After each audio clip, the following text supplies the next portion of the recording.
Here we have the Doctor's Stool. It's called an A-dec 421 stool, 421.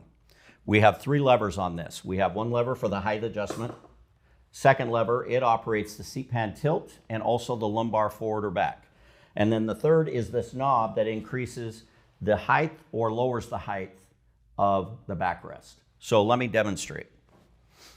When we sit in the Doctor's Stool, it's very important to sit ergonomically. What we recommend is a 10-degree angle from the hip down to the knee. I'm slightly high, so I'm going to lower myself, get approximately a 10-degree angle. I do not want any pressure on the femoral artery, so I'm going to seat pan tilt it forward. I take this back lever, pull up, adjust the seat pan tilt. I will move it full length so that you can see the motion of this. Now I have no pressure here. One thing we don't want to do when we're sitting in the stool is to put our foot up on the wheel caster. That tells us we are not positioned correctly, and our body and our brain is saying we need to relieve pressure.